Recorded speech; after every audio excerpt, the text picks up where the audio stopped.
Hello, hello everyone. Welcome to Shout Out with Sage on Stream and Hub Radio. Today, my guest is a writer and director whose work spans major studios like Netflix, Disney, and Marvel, while maintaining a distinct visual voice across film, television, and beyond. His film, The Heart of Texas, was on the ballot for Academy Award consideration. And today on the show, I want to welcome Gregory J.M. Kasunich. Hey, Greg, how are you? I'm Gregory. good. Thank you for having me. Cool. And how did you start in film or being a creator? I think I started at a young age. I'd always been sort of writing from a very young age and reading a lot. And that led to photography, getting into photography from a very young age. And I think filmmaking was just a natural, evolution of writing and taking pictures. And I also love music and play a lot of music. And so I'm always finding my way into different creative avenues, and film just kind of combines all of those elements together. And so that's kind of been my passion. Yes, that's what I always say. Film is the one that combines all the other things. It has music, it could have dance, it could have art, it has all the other art forms within it. You mentioned that you move between all those different things. Do you see these as separate disciplines, or is it one continuous language for you? Yeah, I think each creative field, I think, has its own language, its own grammar, its own syntax. But I think that they're all languages that sound good together. They're almost like different instruments, and then when you put them all together, they make an orchestra. And so I think they all feed each other. I think my photography really does inform my work with my actors, and how I communicate with my cinematographers. My passion in music allows me to communicate with my composer. So they're all different, but they absolutely speak to each other and work in unison together. So they kind of tickle all the same parts of my brain. Do you have a favorite? Again, like going back to, filmmaking, like Yeah. you get to work with actors, you can incorporate dance. It's everything. Yeah, I love it. Was someone in your family in art or in filmmaking? Where did it come from? Yeah, I think growing up, as far as I can remember, I think I was like the only artist in the family. And I think, I'm not sure anybody really knew what to do with me. But my mother was very great about like trying to find out like where I fit in and what I would be interested in, and always provided opportunities. And then she has become a photographer and a writer herself later in life. And so I think, like, maybe the artistic seed came from her. But I think it was just always just being curious. I think curiosity is what drives my creativity. I'm just, what is that, and what is that about, and how can I learn about it? And then as I'm learning about it, how can I, express myself through that? In your film Heart of Texas, I really like that, because I think to write something like that, you have to be curious, because you're seeing two different worlds with your characters. How did that film come about for you? Yeah. So yeah, the Heart of Texas sort of explores this musician who is on her way to a, this life-changing opportunity, this radio contest, and this man who's working in the U.S. as an undocumented worker, and they both work at the same, diner, and their lives sort of collide in this very tragic way. And it just, that just came from, again, all those curiosities and all those observed things. I live in Los Angeles. I see people, in my daily life that I wonder myself, like, who has the right to pursue their dream? And, in especially the current state of affairs, the role that fear plays, and the role that, policy plays in people seeking, even life sustaining support in my case. And so I think it was in trying to explore that in a way that felt like we're really telling a character story, and not necessarily a story about politics or policy, and entering in it through the character who is a musician. And I've worked at many diners and coffee shops, and so a lot of lived experience, bringing to this, like, this thing that I was observing happening in our world. I've worked in many restaurants and bars as well. I think you see the whole array of life and the whole array of different personalities and people. So if you're writing or directing, I'm sure you have a lot to draw on, because I Yeah. definitely have a few stories to tell myself. So never boring, that's for sure. Absolutely, yeah. Right. When you're directing, what's the one thing that you're most protective of when you're on set? I think it's the people, it's the cast and the crew, and I mean that both from, my job is to create an environment where people can do their best work, and that means making sure that those people are taken care of, that everyone is informed and is equipped to do their best work. And if that means that we have to adjust things, creatively to make sure that people are at the top of their game, I'm willing to do that. And also, like, from a safety perspective, that's what we're doing. We are watching actors act, and we're trying to capture that with a crew who are operating all of these machines. And so I will always sort of go to bat for my crew. I'll always go to bat for my actors and try to give them as much of myself and whatever they need to do their best work. When it comes to casting your actors, what do you look for?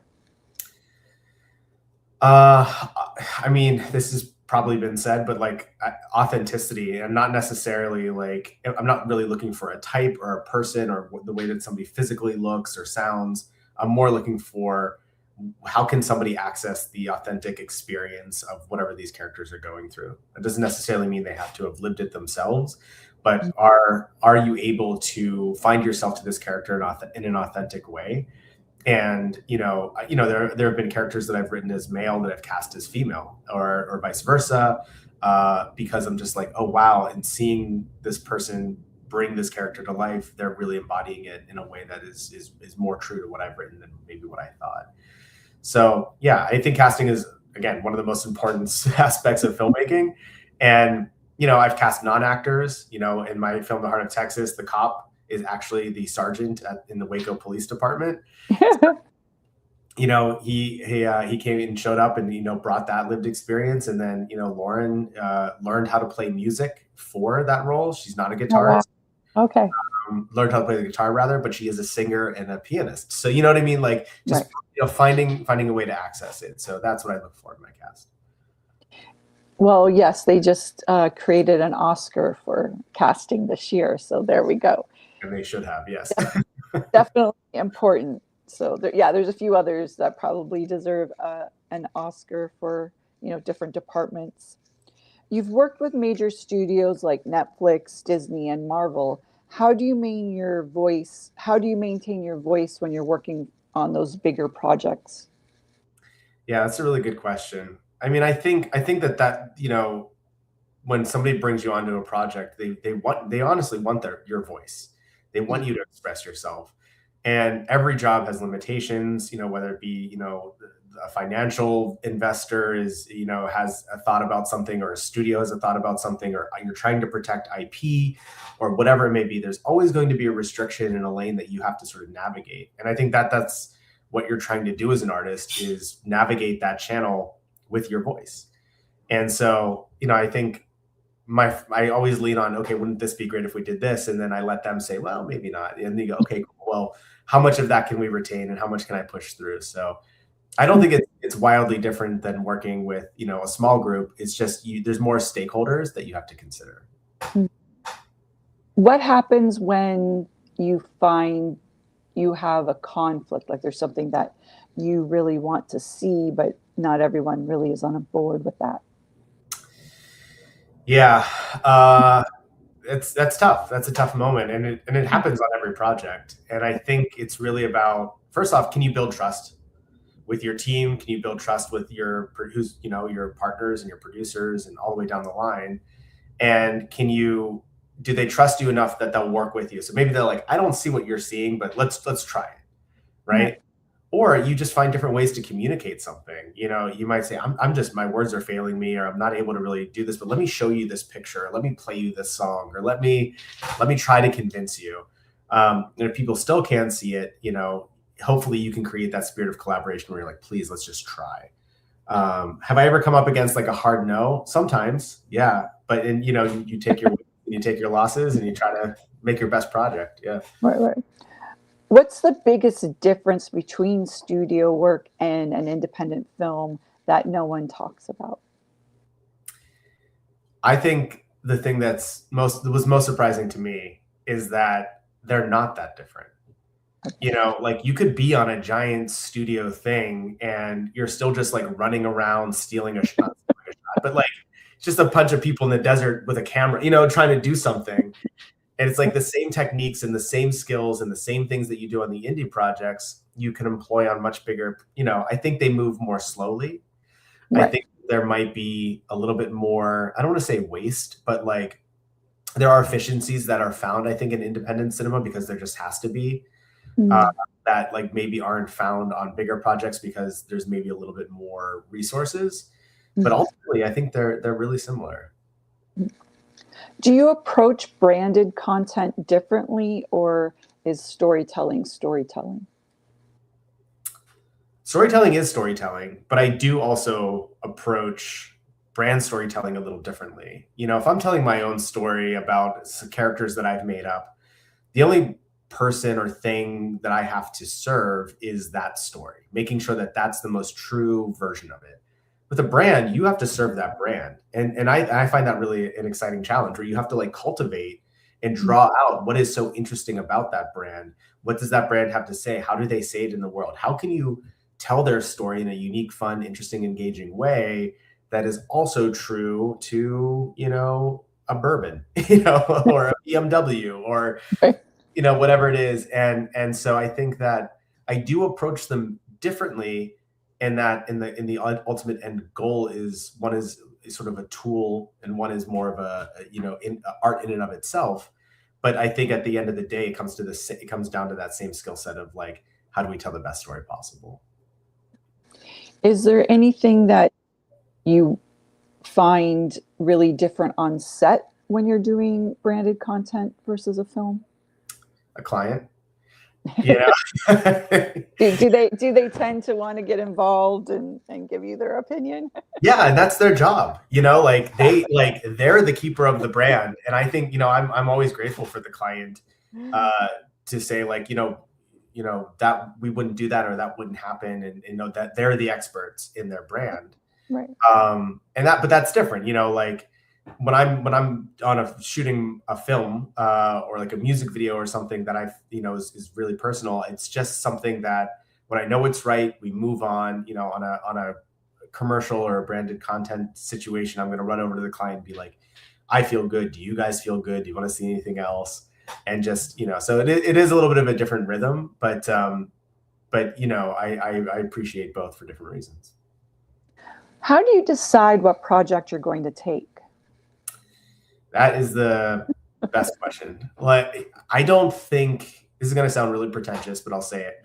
I don't really choose. Like, I like to say I have a lot of irons in the freezer because these projects take forever to get going. You know, and I might have 10 ideas or 10 things or be talking to a bunch of different people about, and then like something will break. You know, the universe will open up and say, there's funding for this, or this actor wants to do your thing, or this producer wants to come on board, and that just that goes. And so like I always say, like, get ready to be ready to be ready. And so I'm just always like ready. I've got my, you know, I'm like, put me in, coach. Um, so like I how do I decide on those ideas? I think it's just the ones that are most exciting. It's like if this is the most exciting thing. If I have a clear idea of what this is, even if I'm like, does anybody really want this? I don't care. I'm just gonna write that because I know like it's the most exciting thing. And then if I keep doing that, then I'll have like a little bit of a stable of projects that people can pick from. How do you go about finding your team for each project? Do you sort of go looking for them, or it sort of happens more serendipitously? Yeah, I mean, any which way. I think the short answer would be like by staying engaged in my community, like going to festivals, even if film festivals, even if I don't have a project. You Uh-huh. know, if I do have a project, staying afterward and talking to people. You know, going to other people's events and screenings. You know, showing up for just being a fan of the work and being a part of the community. People start to remember you and recognize you, and then you're like, oh, I keep seeing that person's posting that this, you know, their work on Instagram. I got to reach out to this DP, you know, or I got to find this actor. Um, and I for me that's the most organic and most meaningful way because now you're building from a base of, hey, we know each other, we like each other versus, you know, a cold call, but you know, also cold calls. With being a filmmaker, do you have an agent or a manager?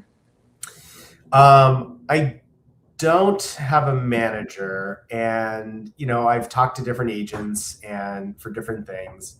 Um, I you know I get advice both ways on it. Like, you really need somebody.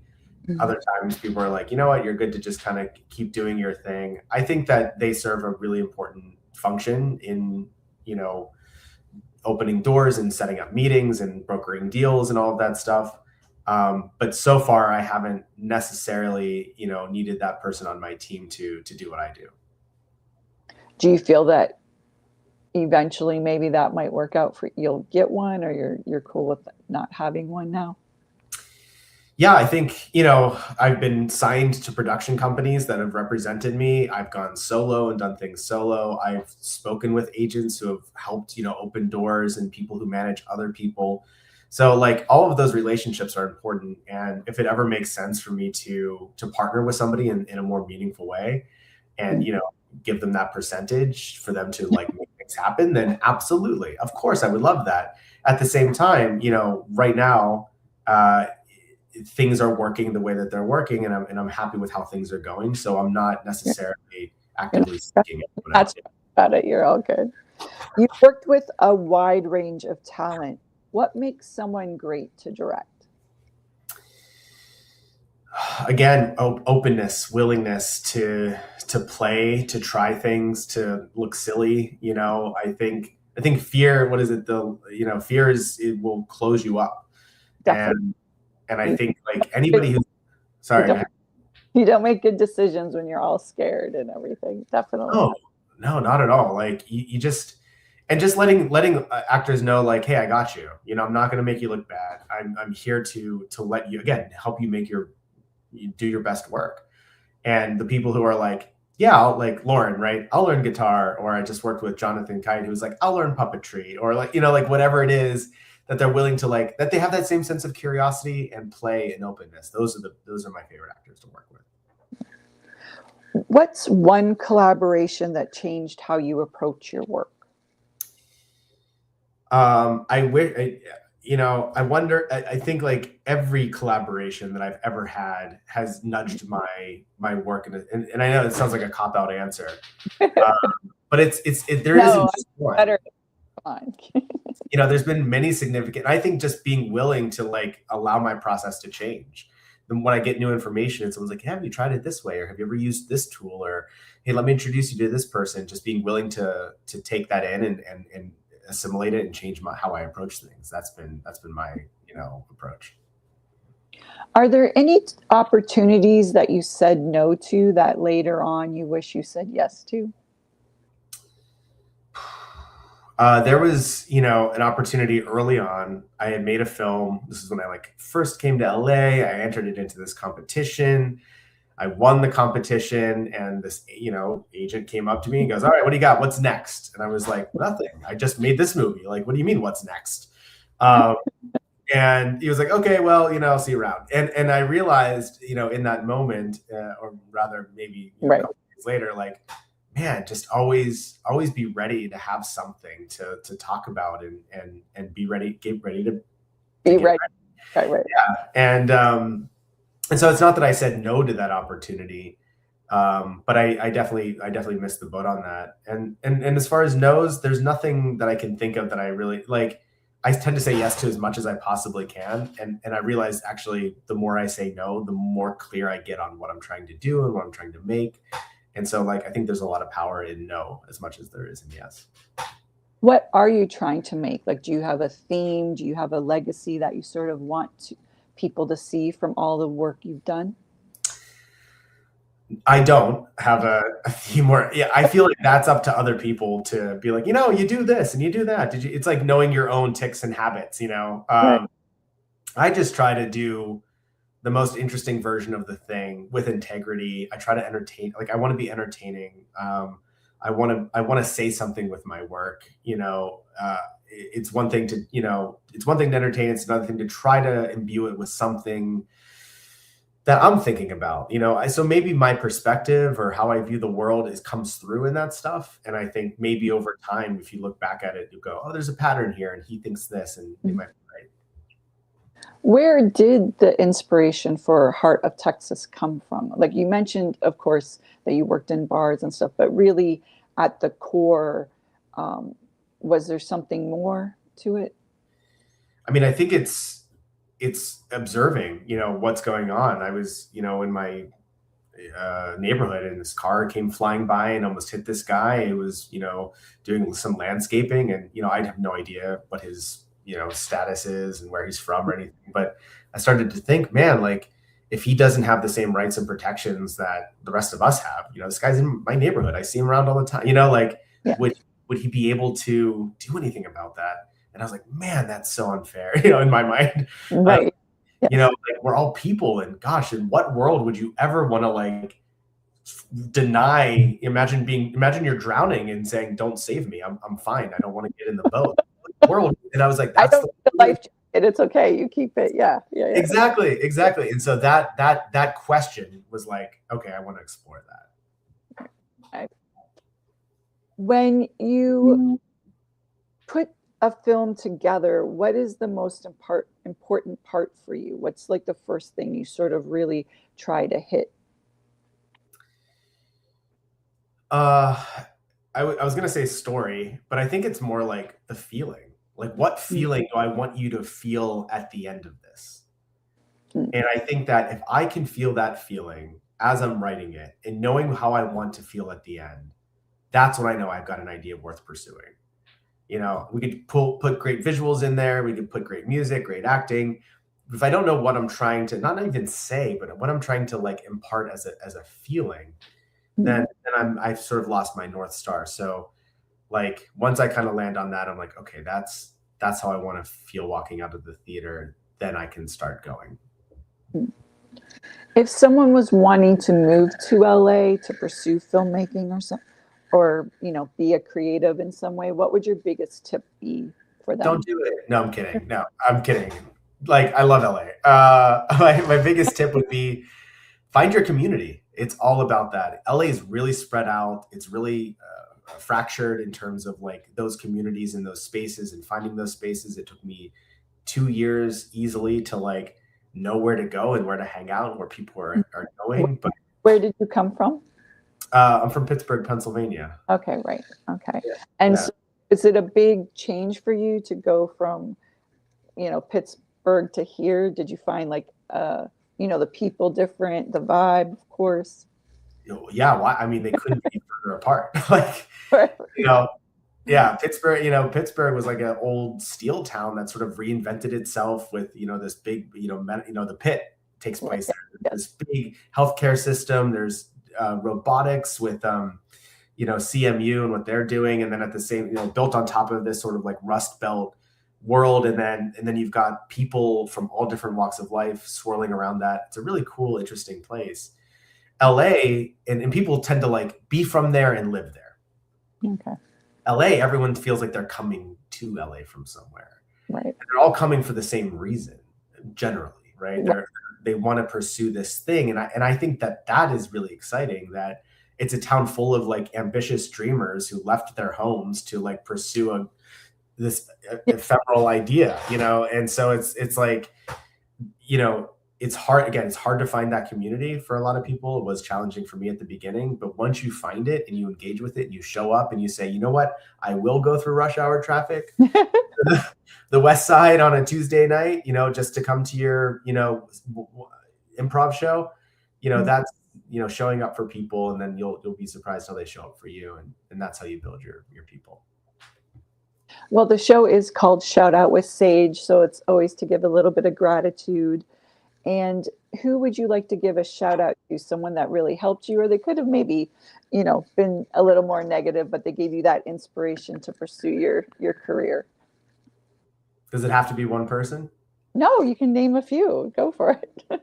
I mean, first and foremost, I have to shout out my wife. She's amazing. She works in healthcare. She's a doctor, and she's always been that sort of like, I don't know if you've ever heard this term, like in certain relationships, there's a thermostat, which is like set. to a temperature, and then there's a thermometer that kind of goes up and down.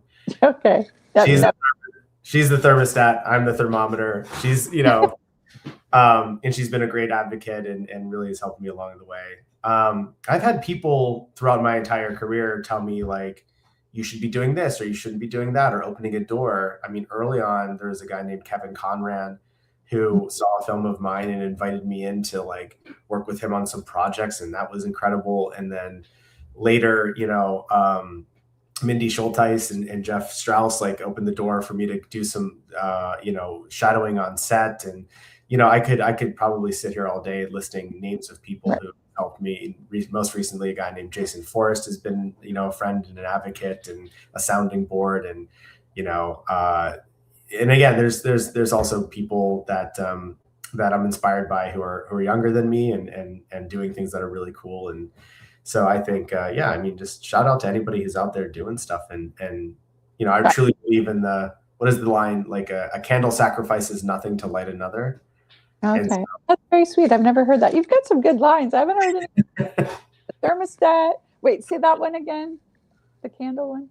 Yeah. A candle sacrifices nothing to light another. And, anybody who's out there doing that, shining their light, giving it to somebody else, seeing them rise, I think I'm grateful for them. Yeah. That's like one of my teachers, they would always say, send the elevator back down. So it's sort of similar. Exactly. So you just mentioned a few people that have helped you. How important is networking to your career, or do you think to someone's career overall? I think it's extremely important. I also think that you have to balance that with maintaining your individuality and your creativity. I mean, if all you're doing is going out and meeting people and asking for opportunities, it's not really going to amount to much. You might make a lot of friends, that's, on the other hand, if all you're doing is sitting in a room, writing and making films and stop motion animation or, whatever it is that you're, obsessed with, like, that's also not going to serve you, because it requires people to advocate for you, to give you feedback, to open doors for you, and you can reciprocate that. So if you're afraid of going out networking, I would say do your best to like find your way to it and try to meet people. And at the same time, if you're out there and you're like shaking hands and kissing babies, make sure that you go back home and continue to work on your craft. Heart of Texas was on the ballot for the Academy Awards. How did that all come about for you? We qualified for the Oscar through a screening series called Shorts by the Sea, which is at the Laemmle in Santa Monica. And, we had a really lovely festival run with it. And, again, the network, right? I knew some people who invited me into this screening series, and then we played our film and got qualified. And then that sort of launched us into the whole, Oscar campaign moment, which was really fun. Right. So with the first festival how do you qualify? Like, did you have to win it, or you just had a place in the top 3, or how does that work? So every Oscar qualifying festival is different. There are certain categories where, they are the Oscar qualifying categories and some aren't. So it just depends. First off, the festival has to have accreditation. And did I say that right?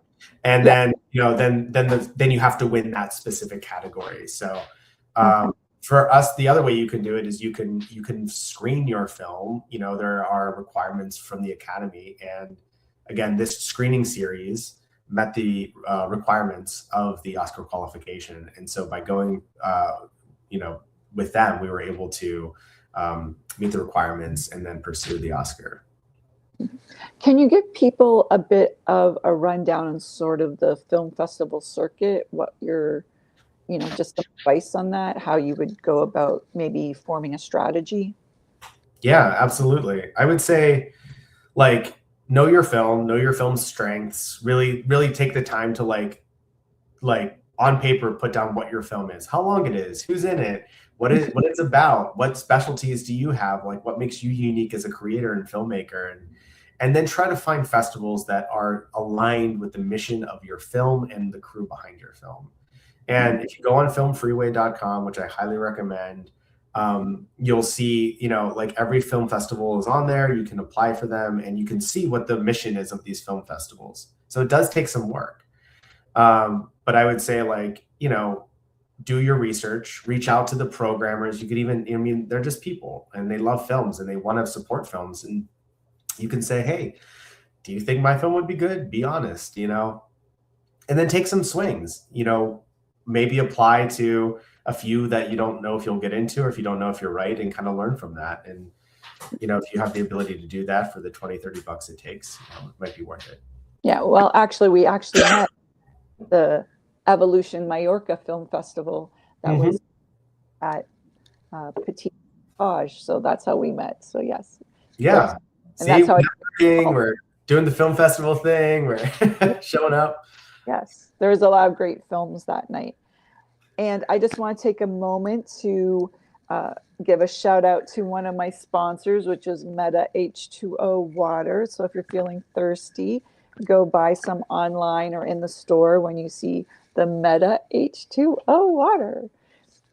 What projects, and now back to Gregory, what projects are you working on, or what's your next? Yeah, so I just finished a movie about sort of a depressed puppet, kind of navigating the current state of our film industry, and so I'm about to take that out. And then I'm developing a handful of features. And so again, always ready. Nothing is like greenlit, ready to go, but as soon as it is, I'm sure I'll be talking about it. I want to know more about the puppet. Yeah. What can I say about it? We're hoping to premiere at Tribeca. So like sometime in June, it'll be out and on the festival circuit. It stars Jonathan Kite from Two Broke Girls. It has a really great cast: Thomas Lennon, the Sklar brothers, Lenny Jacobson, who's been on like Nurse Jackie and Narcos and all this cool stuff. So like a really, really great cast. And we have an incredible puppet team: Amanda Maddock, who's done, Five Nights at Freddy's and Crank Yankers and all this puppet stuff. So like really, really, really great crew and really great cast. And it follows this little yellow puppet named Otis as he is approached with contract negotiations for a new season of this long-running kids show, and it sort of sets him off on this existential journey as to like, what does it mean to be an entertainer and a creator, and what do you do when you've lost your identity inside of something bigger than yourself, and how do you find your way back to it? Is any of that based on your own life? I don't know. Maybe a little bit. Maybe a little bit of personal inspiration there. Yeah. Right. And what else so you have that film. Is there anything else in the pipeline for you? Yeah, I'm in post-production on another film that is a reimagining of the relationship between Paul Gauguin and Vincent van Gogh during their stay together in France. I think it was like a 63-day stay where they painted some of their greatest masterpieces. So that's coming out. And then, like I said, a few features that I'm close on, but knock on wood, we'll see how they turn out. When you write something, do you do a lot of research, like especially with, let's say, real life people or people that have been alive? I do light research. I guess it depends on what I'm writing about. Like if it's something that stories that I'm interested in tend to come from something that maybe I'm already kind of interested in or researching or doing a deep dive on. And then, I try to, follow that feeling and that emotion and then, and really trust my gut. And then after the thing is made, I'll go back and sort of fact check it. Because I tend to if I start overthinking something like, oh, did that really happen? I'm going to get lost and derailed.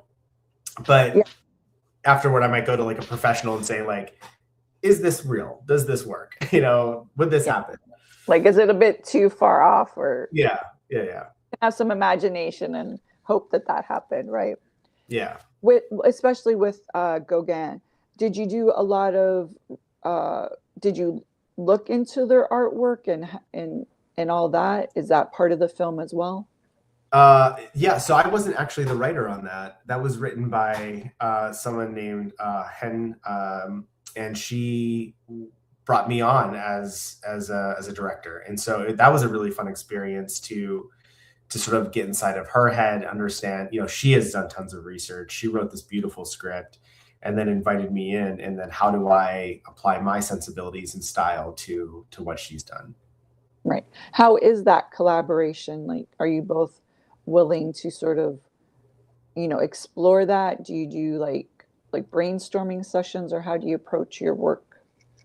Yeah, I think you have to. Like, I think she's very protective, and rightfully so, of the words that she's crafted.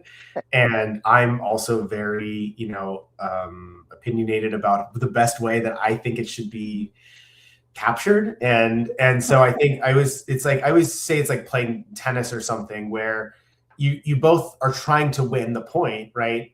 But you're also playing the same game, right? You want to keep the game going. You want the game to be friendly. You want to be happy. Whoever wins at the end of the day, you're like a good game, right?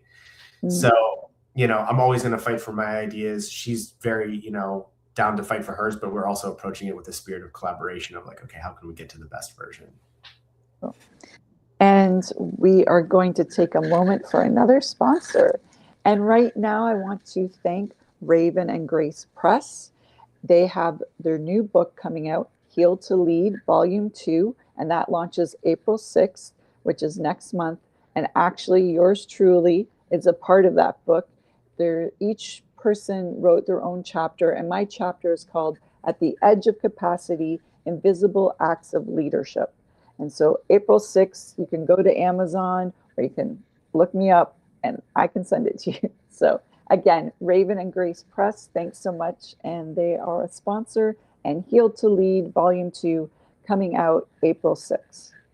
And Gregory, what would your biggest advice be to someone that wants to be a director? What do they need to know? It's it's both a very short road and a very long road, in the sense that if you want to be a director and you have access to cameras and actors and you have a vision and you start making something, you're a director, period, right? Are you a good director? I was just like acting, right? Like, it's like actor, but I don't know how good. Yeah, exactly. Horrible. Yeah, definitely. But there's no destination. It's like once you are doing it, you can stop doing it at any time, and you can say, I'm still a director. I've directed, right? You could be pursuing it at different budget levels on different projects, whether it be branded content or television or feature films or whatever. And you're still, all of it is directing. And so I would say, like, just keep doing it. Like, if you love it and you want to keep doing it, come back to it over and over again, and you'll, and just know that it's a long journey. Stay with it. It'll surprise you. Is there a certain thing when you look at a film that really shouts out to you, like when you're watching it, that you look for? No, I'm pretty agnostic when it comes to film. I'm like, if it doesn't resonate with me, is it interesting? I always say, like, that's the best barometer. Like, there's a film called Phantom Thread. I don't know if you've seen that, with Daniel Day-Lewis. Oh yes, with the woman and their sewing stuff. Yeah, he's a dressmaker. Yeah, that film was, yes, it was interesting. Yeah, and like the beginning of that film is like a man putting on socks and like shaving, and the way that it's presented and the music and the atmosphere and the time and it was just very interesting to me. So, like, yeah, you can have a man shaving. You could have an alien invasion, if it's interesting and feels authentic and true. So no, there's nothing that I look for. Just, does it feel like, what, if there's anything, it's like, does it feel like there was a person behind it who had an idea? That's the most important thing. Because sometimes you'll see something that feels maybe made by committee, or there wasn't a clear idea, but they just screw up the camera or something, and just like there's no idea, there was no basis for it. Right. But if you're like, ooh, somebody's getting at something, and it feels like there's an author somewhere in the mix that's trying to say something, like, that's interesting to me. Yeah. Who's one of your favorite filmmakers? Oh my gosh. Come on. There's too many. I mean, there's too many. Like, I love Christopher Nolan. I love Chaplin. I love Inarritu. I love Guillermo del Toro. Who else? Yorgos Lanthimos. Like I'll see anything he makes, sight unseen. Spielberg, I grew up on. I think. But what is it about them that you like? Like, is there something, let's say, with like, what resonates with you when you watch one of those films? I think it's that same thing, like going back to like, is there a sense of authorship and style? Like, I think you can look at a few frames of a Wes Anderson film and be like, that's Wes Anderson. Or you can, see a couple frames from a Spielberg film and go, that's Spielberg. Like there's Steven Soderbergh, who's kind of a chameleon. You can still tell that there's a style and a sensibility, behind it. And to me, that's what attracts me. It's like when somebody, Kubrick, or I could go on a Fincher, like when there's the Coen brothers, when you see those names. Yeah, they're one of my favorites. Sorry. I have a very dark sense of humor. So yeah. Yes. It makes me laugh. I don't know what I can say. Yeah, no, exactly. It's like, whenever I say those names, like you get a feeling, right? You're like, ooh, that person feels like this, like a good musical artist or something. And that's what I'm attracted to, that sense of authorship and style. With living in LA, we have so much to do and so many places to go. What is one of your highlights that you would tell someone to visit or go to when they're visiting? Well, for me personally, the Smokehouse in Burbank is maybe, for my money. It's a classic, iconic place. Yes. It's a classic, iconic place. No, I mean, I really do love the Smokehouse, but I would say the best thing about LA is that it's a city of cities. And, there's more nature than you think. Experience, touch some grass. I love the Huntington Gardens. Oh, yeah. Beautiful. Yeah, I go there a lot. And then also just like there's more theaters here. Like there's independent theaters that still exist, like the New Beverly and the Vista. And, I don't know if I know Netflix bought it, but like the Egyptian, right? There's some gorgeous cinemas. And like sneakily, there's like really amazing architecture kind of spread out everywhere. So I would say, yeah, try to find some cinemas, get yourself a steak at the Smokehouse, and hit the Huntington. I think that's a good day. Cool. Very good. Who would you want to have dinner with as like one of your favorite Angelinos? Who would you want to have dinner with? Oh man, favorite Angelinos that I would want to have dinner with. They could be transplants, obviously. I mean, there are people that are actually from here, but we have a lot of transplants, so yes. Yeah, I mean, I would have said Anthony Bourdain, when he was around. I just thought he approached everything, again, with that curiosity, that openness. Nowadays, I think I'd have to have a dinner party and invite, artists. I think Roy Choi is a very interesting guy. Is a chef. Different filmmakers, thinkers, and writers. I just, there's so many interesting people. That's why I love living here. Is you can have dinner almost any night of the week and talk to somebody else, and they're gonna have an incredible story to share. Yes, I've heard a lot of great stories. Definitely, I've also been part of the creation of a few good ones too, as well, on certain nights. I bet. Yes, you can always get into some good trouble or bad trouble, however you want to see it. What are you most proud of so far when you look back over everything you've done right now? You mean as like a piece of work, or? Yes, as a piece of work.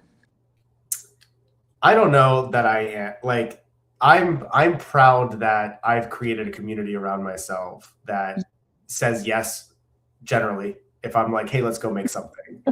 And so like I'm most excited about like, what am I going to make next? What's the next thing? There's no piece, like every piece of work I look back on and you would change something. So there's something flawed. Right. You've changed as a person. You've learned from it. I'm proud of the fact that I've made anything at all. And I'm proud of the people who helped make those things. But I'm most excited about, what am I going to do next? Well, how do we find you online? Where do we go to stalk you? No, sorry. Where do we find you online? Stalk away. I'm very, very findable. I'm on Instagram at Gregory JM Kasunich. I have a website, gregorykasnick.com. Those are probably the two best ways to get a hold of me.